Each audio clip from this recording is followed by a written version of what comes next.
Anupama serial के आज के एपिसोड की शुरुआत होती है जब अनुपमा मनोहर जी जिग्नेश और बाबूजी को बेहद प्यार से स्वतंत्रता दिवस की शुभकामनाएं देती है। वह बाबूजी से पूछती है कि वह कहां चले गए थे, जिस पर बाबूजी बताते हैं कि वह मोहल्ले की स्कूल में झंडारोहण के लिए गए थे। यह सुनकर अनुपमा हैरानी जताती और पूछती है कि उन्होंने उसे बताया क्यों नहीं। बाबूजी मुस्कुराते हुए कहते हैं कि उन्हें लगा वह डांस की प्रैक्टिस में व्यस्त होगी। इस पर अनुपमा गंभीरता से कहती है कि वह सब तो चलता रहेगा, लेकिन देश की आज़ादी का उत्सव मनाना भी उतना ही ज़रूरी है। आज के दिन हमें देश के शहीदों को याद करने का मौका मिलता है और यह बहुत ख़ास है। अनुपमा तय करती है कि वह मोहल्ले के झंडारोहण में शामिल होगी। इसी बीच अनुपमा को अपने पुराने दिन याद आ जाते हैं जब वह स्वतंत्रता दिवस को बड़े धूमधाम से मनाया करती थी। वह भावुक होकर कहती है कि सबसे पहले देश का त्यौहार आता है, उसके बाद शादी विवाह जैसे व्यक्तिगत उत्सव। यह सुनकर जिग्नेश तुरंत पूछता है कि किसकी शादी की बात हो रही है, क्या उसकी शादी होने वाली है। बाबूजी और मनोहर जी दोनों मिलकर जिग्नेश के साथ मजाक करते हैं और उसे छेड़ते हैं। माहौल में हल्कापन हो जाता है और सभी हंस पड़ते हैं। इसके बाद अनुपमा तय करती है कि वह मोहल्ले के झंडारोहण में हिस्सा लेगी और उसके बाद मंदिर भी जाएगी। वह जोश में भारत माता की जय का नारा लगाते हुए निकल पड़ती है। रास्ते में उसकी नज़र एक महिला पर पड़ती है जो अपने बेटे को तैयार कर रही होती है। यह देखकर अनुपमा को बहुत अच्छा लगता है, लेकिन उसकी नज़र इस बात पर जाती है कि वह महिला सड़क पर कचरा फेंक देती है। सफाई कर्मचारी महिला को रोकती है और कहती है कि कचरा डस्टबिन में डालें लेकिन महिला ताना मारते हुए कहती है कि सफाई करना तो सफाई कर्मियों का काम है। यह सुनकर अनुपमा को बहुत दुख होता है। वह उस महिला को समझाती है कि सफाई कर्मी हमारे शहर को साफ रखने के लिए बड़ी कड़ी मेहनत करते हैं और उनका सम्मान करना हमारा फ़र्ज है। अनुपमा कहती है कि जिस देश में आप स्वतंत्रता दिवस मना रही हैं, उसी देश को गंदा करते हुए आपको शर्म नहीं आती। जैसा आप करोगी वैसा ही आपके बच्चे भी सीखेंगे। महिला का बेटा यह सब सुनकर प्रेरित होता है और तुरंत वह कचरा उठाकर डस्टबिन में डाल देता है। अनुपमा उसे शाबाशी देती है। महिला को अपनी गलती का एहसास होता है और वह अनुपमा से माफ़ी मांगती है। वहाँ खड़े सभी लोग अनुपमा को सैल्यूट करते हैं और एक साथ जय हिंद का नारा लगाते हैं। अनुपमा इस सम्मान से खुश होती है और वहाँ से चली जाती है। दूसरी ओर परी राही और माही के साथ बैठी होती है और कहती है कि जसप्रीत ने राखी की तस्वीरें भेजी हैं। परी खुशी जताती है कि काफ़ी समय बाद पूरे परिवार के साथ मिलकर त्यौहार मनाया है, लेकिन तभी राही की नज़र अनुपमा की एक तस्वीर पर ठहर जाती है। पूरी तरह परी पूछती है कि क्या वह अनुपमा को डांस रानियों के बीच खुश देखकर जलन महसूस कर रही है। राही तुरंत इनकार कर देती है और कहती है कि उसे अनुपमा और उनके नए परिवार से कोई फ़र्क नहीं पड़ता, लेकिन उसके चेहरे के हाव भाव कुछ और ही कहानी बयां करते हैं। इस बीच अनुपमा अंश और प्रार्थना की हल्दी की रस्म के लिए हल्दी तैयार कर रही होती है। भारती पूछती है कि वह इतनी इमोशनल क्यों हो गई है। अनुपमा भावुक होकर कहती है कि समर उससे बहुत प्यार करता था और उसके जाने के बाद अंश ने उसकी ज़िंदगी को दोबारा रंगों से भर दिया है। ये कहते हुए अनुपमा की आंखें भर आती हैं और भारती कहती है कि अनुपमा का परिवार बहुत अच्छा है, लेकिन अनुपमा कहती है कि कोई भी इंसान दिल से बुरा नहीं होता, बस परिस्थितियाँ कभी कभी कठिन हो जाती हैं और फैसले भी उसी अनुसार बदल जाते हैं। इसके बाद भारती कहती है कि आज उसे मुंबई में मनाए गए स्वतंत्रता दिवस की याद आ रही है। दोनों इस खास दिन को लेकर खुश होकर बातें करती हैं और बीते दिनों को याद करती हैं और बातों में भारती ये चिंता जताती है कि क्या किसी भी तरह से प्रार्थना के माता पिता उसकी शादी में नहीं आ सकते। यह सुनकर अनुपमा थोड़ी सोच में पड़ जाती है। दूसरी तरफ प्रार्थना को अपने परिवार को बहुत याद आती है। अनुपमा उसे समझाती है कि वह एक बार फिर से अपने परिवार को मनाने की कोशिश करे। प्रार्थना उदासी में कहती है कि वह उसे समझाना चाहती है अंश उसके लिए सही जीवन साथी है, लेकिन उसके माता पिता उसकी बात नहीं समझते। अनुपमा उसे ढांढस बंधाती है और कहती है कि ये रिश्तों में अगर प्यार है तो कोई भी दरार ज़्यादा समय तक नहीं रह सकती। अनुपमा को उसे प्रेरित करती है कि एक बार और कोशिश ज़रूर करनी चाहिए। प्रार्थना अनुपमा से कहती है कि वह अकेले नहीं जा सकती, वह चाहती है कि अनुपमा उसके साथ कोठारी हाउस चले। अनुपमा यह सुनकर बेचैन हो जाती है क्योंकि वह जानती है कि यह फैसला कितना मुश्किल मुश्किल होगा और उसके नतीजे क्या हो सकते हैं। दूसरी तरफ पराग और गौतम के बीच बातचीत हो रही होती है। गौतम पराग से कहता है कि अगर कोई काम है तो वह बताएं, लेकिन पराग गंभीरता से कहता है गौतम कुछ दिन अपने घर चला जाए, उसे घर गए बहुत समय हो गया है। गौतम ये बात समझ जाता है कि कहता है कि क्या यह इसलिए कहा जा रहा है ताकि वह प्रार्थना की शादी में कोई तमाशा ना करे। पराग साफ तौर पर स्वीकार करता है कि हाँ यही वजह है। तभी मोटी बा वहाँ आती है और कहती है जमाई जी अपनी मर्जी से घर जाएंगे, लेकिन हम प्रार्थना की शादी में शामिल नहीं होंगे।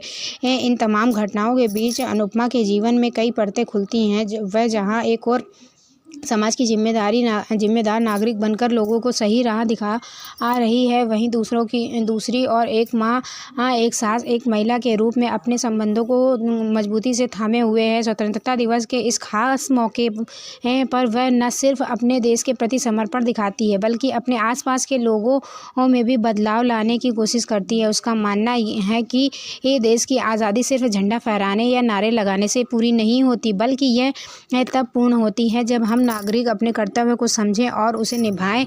यही सोच उसे सबसे अलग बनाती है। प्रार्थना के घर लौटने की उम्मीद जब टूटती नज़र आती है, तभी वह दृढ़ता से कहती है कि खून के रिश्ते इतने कमज़ोर नहीं होते कि सिर्फ कहने से ही टूट जाए। अनुपमा के साथ यह कोठारी हाउस पहुंचती है और पूरा परिवार उन्हें देखकर चौंक जाता है। ख्याति ताना मारते हुए कहती है कि इस बार भी अपनी वकील को साथ ले आई है। अनुपमा बेहद शांत स्वर में जवाब देती है कि आप लोग पहले ही उसके बारे में बहुत कुछ कह चुके हैं, लेकिन इस बार कोशिश कीजिए कि मुझे अनदेखा करके सिर्फ अपनी बेटी की तरफ देखें। अनुपमा प्रार्थना को साहस देती है और पूरे परिवार से अनुरोध करती है कि वे एक बार अपना गुस्सा किनारे रख कर उसकी बात ज़रूर सुने। वह कहती है कि गुस्सा चाहे जितना भी बड़ा हो, लेकिन वो रिश्तों से कभी बड़ा नहीं होता। प्रार्थना आगे बढ़कर वह कार्ड को सबको दिखाती है जो उसने खुद अपने हाथों से बनाया था और परिवार को शादी में आमंत्रित करती है।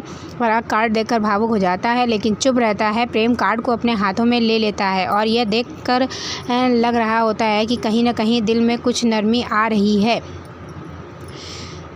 तभी राही सवाल करती है कि प्रार्थना अपने घर अकेली भी आ सकती थी, तो अनुपमा को साथ लाने की क्या ज़रूरत थी। अनुपमा बेहद सधे हुए शब्दों में जवाब देती है कि ये सवाल खुद से पूछो। इस घर की इकलौती बेटी अपने ही घर आने से क्यों डर रही थी। वह अपने ही लोगों से बात करने के लिए हिम्मत क्यों नहीं जुटा पा रही थी। ऐसे सवाल खुद से करो और राही के पास जवाब नहीं होता और उसकी बोलती बंद हो जाती है। प्रार्थना भावुक होकर कहती है कि वह लड़ाई करने नहीं, रिश्ते जोड़ने आई है। वह समझती है कि कभी कभी गुस्सा प्यार पर भारी पड़ जाता है, लेकिन अक्सर उस गुस्से के पीछे भी प्यार छुपा होता है। वह पराग से कहती है कि आपने बचपन से मेरी कई गलतियों को माफ़ किया है, एक बार फिर माफ़ कर दीजिए और मेरी शादी में आकर मुझे आशीर्वाद दीजिए। पराग की आंखों में आंसू आ जाते हैं, लेकिन वह कुछ नहीं बोल पाता। तभी मोटी बा बीच में आकर सख्त लहजे में कहती है कि तुम्हारी गलती माफ़ करने लायक नहीं है। तुमने तलाक लेकर हमारे ख़ानदान की परंपरा तोड़ी है और हम ना तुम्हें माफ़ करेंगे, ना ही तुम्हारी शादी में शामिल होंगे। वैसे भी तुम्हारे भाई भाभी शादी में आ रहे हैं, हमारे ना आने से क्या फ़र्क पड़ेगा। प्रार्थना यह सुनकर कहती है कि भाई भाभी कभी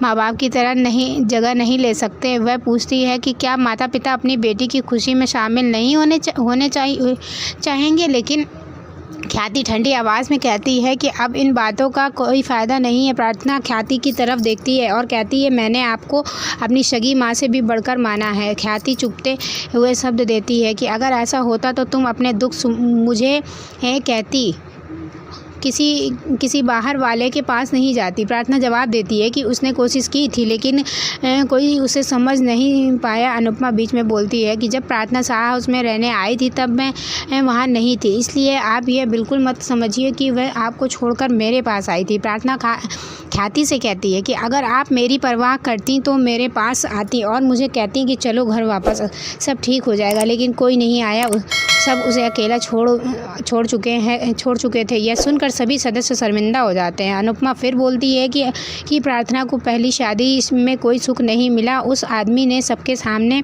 इसे प्रताड़ित किया, लेकिन वह फिर भी चुप रही। इसके बावजूद वह अपनी ज़िंदगी को नए सिरे से शुरू करना चाहती है, तो इसमें गलत क्या है? पराग इस बात का विरोध करता है और कहता है कि इसमें सही क्या है? एक बेटी माँ बाप की मर्जी के खिलाफ जाकर दूसरी शादी कर रही है, क्या यह सही है? अनुपमा उसको जवाब देती है कि जब उसकी पहली शादी हुई थी तब क्या आपने उसकी मर्जी पूछी थी? खाने से लेकर पढ़ाई तक हर चीज़ में आप उसकी राय लेते थे, लेकिन जब बात जीवन साथी चुनने की आई तो आपने उससे कुछ नहीं पूछा। क्या बेटी की ज़िंदगी में यह तय करना ज़रूरी नहीं है कि वह किसके साथ अपना जीवन बिताएगी? यह सवाल पूरे घर को सोचने पर मजबूर कर देता है। सभी लोग चुप हो जाते हैं और यहीं आज का एपिसोड ख़त्म हो जाता है। लेकिन कहानी यहीं नहीं रुकती। अगले एपिसोड की झलकियों में दिखाया जाता है कि मोटी बा अनुपमा पर भड़कती और कहती है कि जब तक आप जैसी औरतें आज़ादी का गलत फ़ायदा उठाएंगी तब तक लड़कियों को सही मायने में आज़ादी नहीं मिल सकती। आप अपने पति को छोड़कर अनुज के साथ बिना शादी के रह रही थीं। आपने इतने संघर्ष किए, लेकिन आज भी आप संघर्ष कर रही हैं।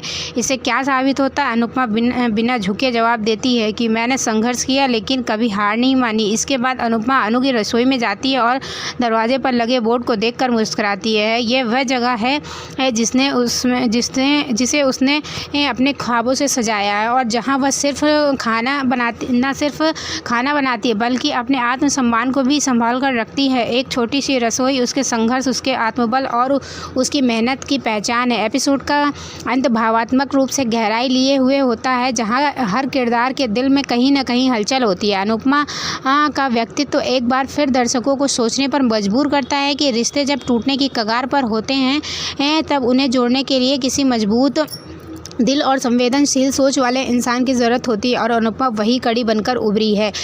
अगर यह एपिसोड आपको पसंद आया हो तो हमें कमेंट करके ज़रूर बताएं। साथ ही ऐसे ही दिल को छूने वाले एपिसोड अपडेट्स के लिए हमारे चैनल को सब्सक्राइब करें और वीडियो को लाइक ज़रूर करें।